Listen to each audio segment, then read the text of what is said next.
Oi, pessoal, tudo bem? Eu sou a Laine Queiroz, neuropsicopedagoga do Construindo Aprender Psicopedagogia.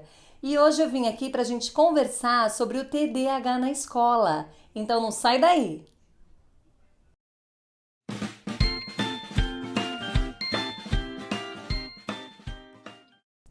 Bom, gente, o TDAH ele é uma das causas de natureza biológica mais comuns que aparecem na infância e na adolescência, que geram as dificuldades de aprendizagem no contexto escolar. Isso porque o nosso sistema de educação atual, comum, ele exige dois tipos de concentração: a concentração seletiva e a sustentada. E a criança com TDAH, ela tem muita dificuldade em equilibrar esses dois tipos de concentração. Aí o resultado disso, é claro, é a distração, tá? E essa distração vai gerar muitos problemas aí no contexto escolar. Eu vou listar para vocês algumas dificuldades que a criança com TDAH tem no contexto escolar. Então ela tem dificuldade de memorização de sequências, é uma criança que vai ter muita dificuldade com isso, não percebe detalhes, ela reincide nos mesmos erros. Então, por mais que você oriente, que você converse, daqui 1, 2 dias ela tá fazendo aquilo de novo, o que gera muitos problemas de relacionamento e se confunde muito com a questão da indisciplina.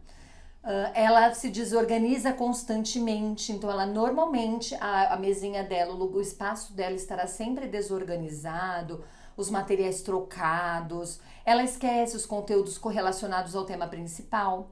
De repente, ela só vai guardar a mesma informação do tema principal. Agora, os conteúdos subsequentes, aqueles conteúdos que complementam, né, que giram em torno daquele tema, ela vai ter dificuldade de retenção. Perde-se em atividades monótonas, então uma cópia de um texto, ela vai copia, de repente ela pula uma parte daquele texto e copia uma outra parte.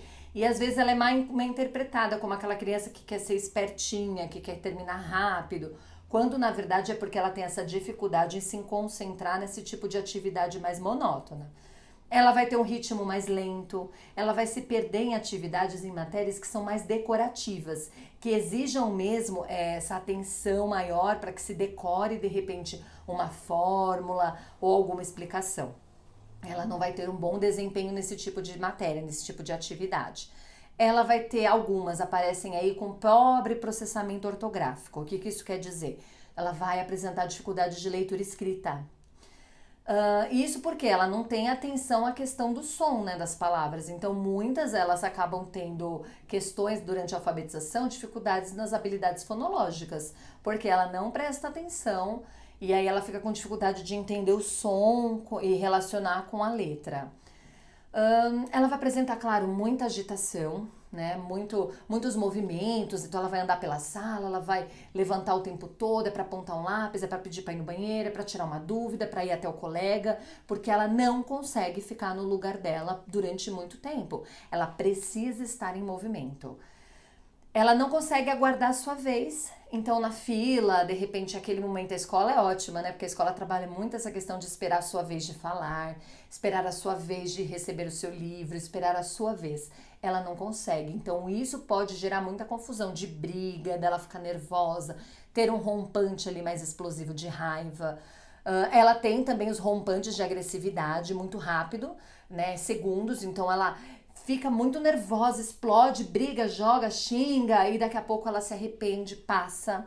Então esses rompantes, eles são rápidos, duram aí segundos, depois ela volta, ela se reorganiza e para ela aquilo passou, aquilo já foi. E claro, com aquilo vem a vergonha, ela fica chateada por ter feito aquilo, não sabe muito como consertar, e aí trazem outras consequências. E a distração e a sonolência, né? Então a criança com TDAH na escola, além de ser muito distraído, ela pode sim, durante uma atividade mais monótona, uma aula mais tradicional, né, que requeira mais a cópia, ela pode ficar sonolenta, né? Ela não consegue realmente acompanhar o ritmo da turma. Tá bom? Então, assim, lembrando, o TDAH, ele tem os dois tipos, tipo desatento e tipo combinado. Se você quer ficar por dentro de tudo sobre o TDAH, tô deixando aqui o link do nosso vídeo que explica tudo sobre isso. Então, qual dos dois tipos é mais prejudicial no ambiente escolar? Para aprendizagem, tá, gente? Qual dos dois tipos é o mais complicado? É o desatento, porque essa criança ela passa muito desapercebida e ela vai ter muita dificuldade de aprendizagem, tá bom?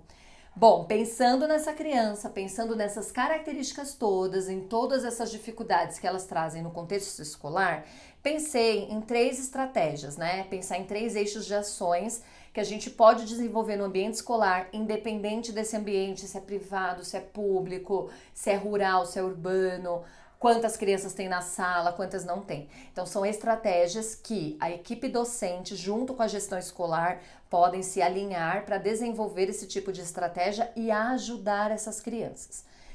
3 eixos eu pensei: na didática em sala de aula, precisamos pensar nisso, na avaliação e no apoio organizacional, tá? A didática é o que demanda mais. Então, o que a gente vai pensar? Vamos pensar em meios que possam melhorar a atenção e a concentração desse estudante, tá bom? Então, uma questão é, de repente, durante uma explicação, quando a gente for falar de assuntos importantes, os mais importantes daquele tema, né, daquela aula, a gente precisa mudar aquele nosso tom de voz. Ou falar mais alto, ou fazer uma voz diferente, que é para chamar a atenção dessa criança mesmo. Para que ela consiga sustentar a atenção em você naquele item que é importante. Porque a criança com TDAH, ela não tem problema cognitivo de aprendizado. Não é que é uma criança que não consegue, não é capaz de aprender. Ela é capaz, mas ela tem a dificuldade da concentração, da atenção. Então, nós precisamos pensar em mecanismos que ajudem essa criança a prestar atenção. Então, mudar o tom de voz durante uma explicação, alguma situação, alguma parte da explicação que é importante, chamar a criança, colocar a criança no meio da explicação. Então, de repente, vocês estão falando sobre algum determinado assunto, vai dar um exemplo. Nesse exemplo, não precisa chamar o Joãozinho, coloca a criança no exemplo, porque aí vai chamar a atenção dela para prestar atenção e isso ela consegue, de repente, gravar e memorizar essa cena, tá? Precisa envolver essa criança. Colocar o aluno para sentar na frente. Gente, criança com TDAH não pode sentar no fundo. De jeito nenhum. Então, ela precisa ficar na frente, próximo do professor. O professor, quando estiver, de repente, explicando, tocar na mesa da criança, tocar no ombro da criança, para chamar a atenção dessa criança, tá bom?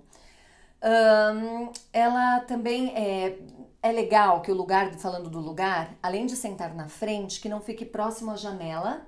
Se essa janela tiver acesso a um corredor, a uma quadra poliesportiva, ao refeitório, se ela tiver acesso a um lugar onde muitas pessoas estão sempre passando, porque isso vai distrair essa criança. E nem ficar ali na frente próximo à porta, se a porta tiver o costume de ficar aberta, porque aí a criança estará sempre se distraindo com os movimentos que acontecem no corredor. Então, ali no meio da sala, senta na frente, próximo da mesa do professor. E o professor precisa ficar um pouquinho atento aos materiais, a tudo que essa criança traz, deixar só o essencial, só o necessário em cima da mesa. Então, é aula de português, vai usar o caderno, o livro, um lápis, uma borracha, é isso. Ah, mas ela tem um estojo com 1.300 canetas, vai ficar guardado na mala, penduradinho atrás da cadeira, ou se tiver algum lugar para pendurar as bolsas. É importante que essa criança não tenha muitos elementos na carteira dela, tá bom? E aí iniciar a aula, né, interessante, lembra que eu falei que ela precisa despertar a atenção é seletiva? Então a gente precisa iniciar a aula com algum tipo de motivação. Então, de repente, propor um quiz já no início da aula. Então, hoje nós vamos falar sobre o descobrimento do Brasil. Então, você já coloca no quadro algumas perguntas que você vai fazer no final da aula, valendo ponto, valendo nota extra, precisa ter a recompensa. Tá? E a recompensa, ela pode ser mesmo um incentivo para a nota. Então, gente, hoje a aula é sobre o descobrimento do Brasil.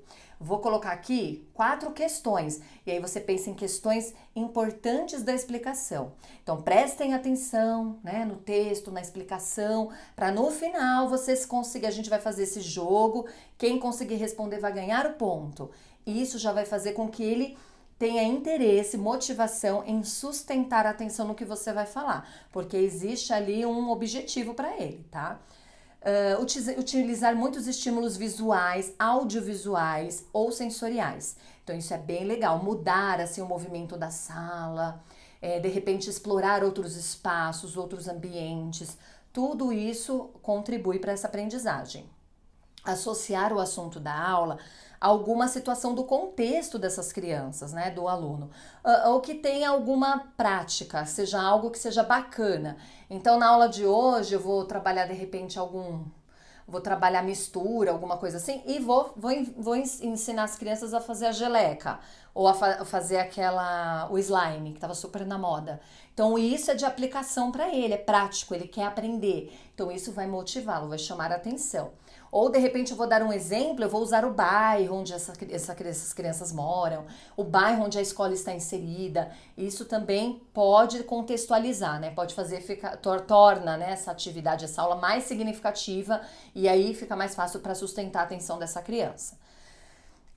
Precisa falar de forma clara, de forma bem objetiva também o que você quer. Então, se é uma atividade, iniciei a aula, vou fazer o quiz. Não posso ficar dando volta, contando historinha. Não, é direto. Gente, essas aqui são 3 perguntas que eu vou perguntar no final da explicação. Quem conseguiu, durante a minha explicação, perceber essas 3 respostas, vai ganhar meio ponto de ajuda para a prova. Entendeu? Uma coisa mais objetiva. A criança com TDAH, se você contorna muito uma informação, ela não entende, ela se perde, ela não processa, ela não compreende, tá?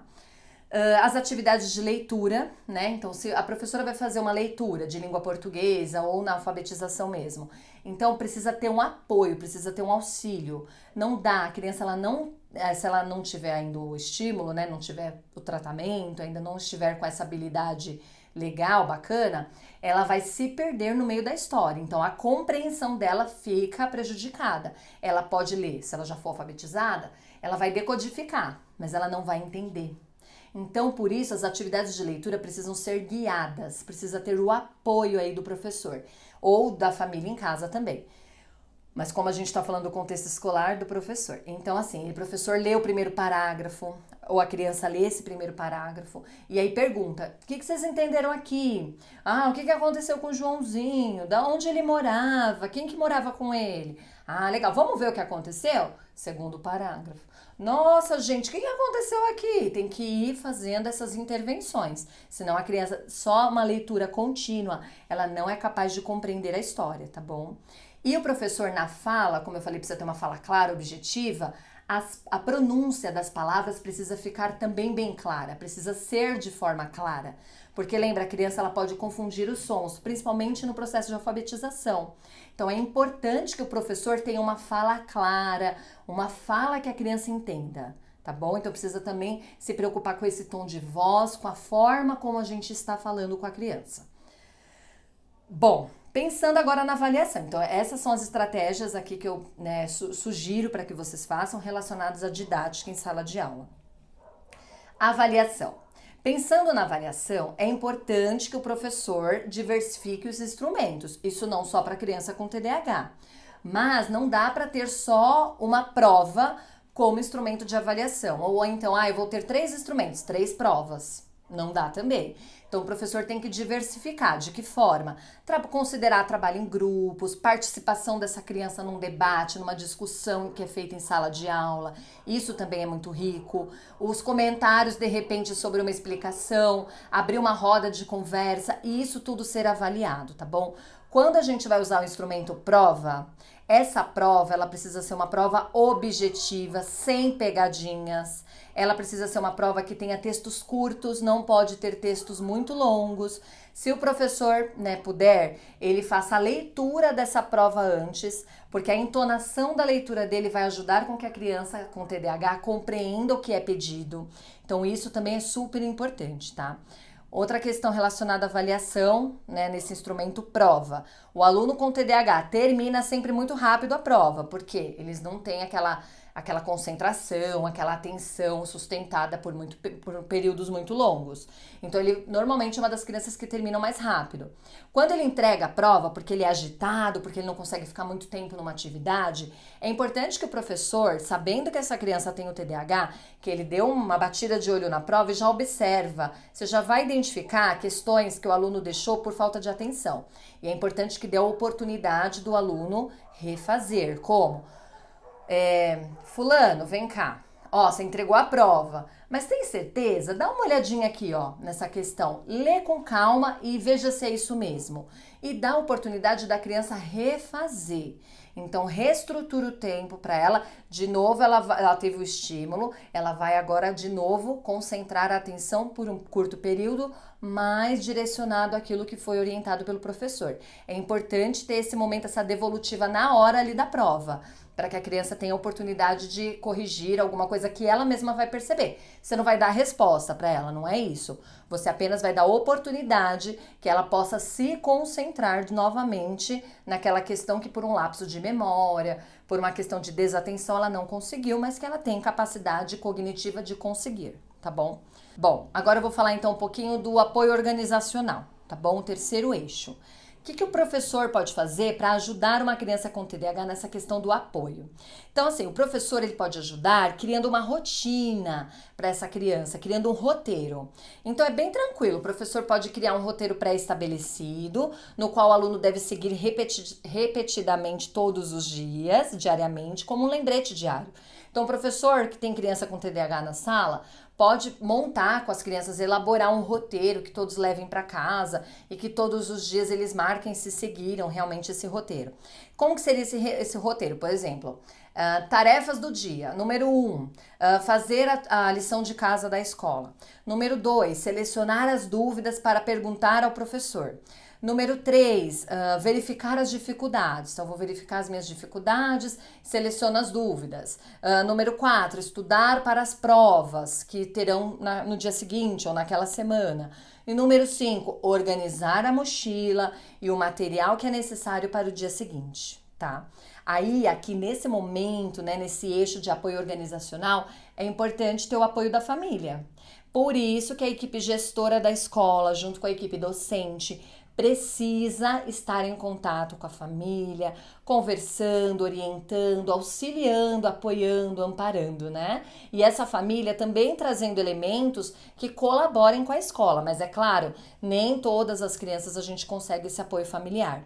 E não é porque a gente não consegue que a gente vai deixar de fazer a nossa parte. Então, a nossa parte a gente faz o combinado com a criança e no dia seguinte, cadê o roteiro? Você trouxe? Deixa eu ver. E aí, de repente, como um controle, a criança que tiver essa dificuldade familiar, o professor faz o tique se a criança cumpriu. Ah, deixa eu ver, fez a lição de casa? Verificou suas dificuldades? Sim. Trouxe as dúvidas? Sim. Organizou todo o material? Tá tudo certinho para hoje? Tá sim, então ponto. Olha, por conta disso aí dá um estímulo. Você ganhou um pontinho que vai ajudar na sua média final do bimestre. Parabéns, todo dia verificar. Vai fazer isso de repente só com a criança com TDAH? Não, pode fazer isso com todas as crianças. Vejam, todas as estratégias, esses 3 eixos de ações, eles beneficiam somente a criança com TDAH? Não, você pode beneficiar todas as crianças que estão na sua sala. Isso é muito importante, porque o nosso objetivo enquanto educador é realmente que a aprendizagem aconteça, que essas crianças superem as dificuldades, que elas consigam aprender, tá bom? E assim, eu queria deixar assim só uma observação. É importante que a escola mantenha o contato, um bom relacionamento com a família das crianças e com a equipe interdisciplinar que atende essa criança. Então eu vejo às vezes a escola, ela fica um pouco receosa de receber a psicopedagoga, ai, vai vir aqui falar do nosso método, do nosso plano. Não é isso, gente. A equipe multi, ela está para apoiar, para trazer questões que são observadas, analisadas no individual com a criança, para de repente propor ações para o coletivo, para essa criança inserida no coletivo. Então é importante que a equipe, o médico, o psiquiatra que atende essa criança esteja em contato com a escola, o psicólogo, o psicopedagogo, a fono. A fono, elas trazem atividades maravilhosas para essas crianças. Então, de repente, o professor pode ter uma orientação ou pode, de repente, passar uma dificuldade que está acontecendo no ambiente escolar que esses profissionais não identificam no individual. Então, essa troca ela é muito rica, esse atendimento em rede, ele precisa acontecer, tá bom? Então, a escola, a equipe gestora precisa providenciar que isso aconteça, tá certo? Gente, eu sei que existem diversos contextos, diversas escolas, diversas famílias, diversas situações, diversas pessoas, claro. E eu tentei aqui colocar estratégias possíveis em todos os contextos, né? Que dependem mesmo da boa ação, né, da pessoa realmente da escola, dessa equipe, em atender, em se preocupar que a aprendizagem realmente aconteça, tá bom? Espero que vocês tenham gostado, que tenha ajudado. Se você gostou, deixa seu like, compartilha, comenta, Se não se inscreveu no canal, se inscreve, que a gente vai trazer muitos assuntos relacionados à escola também, tá bom? Um beijo grande para vocês e até a próxima!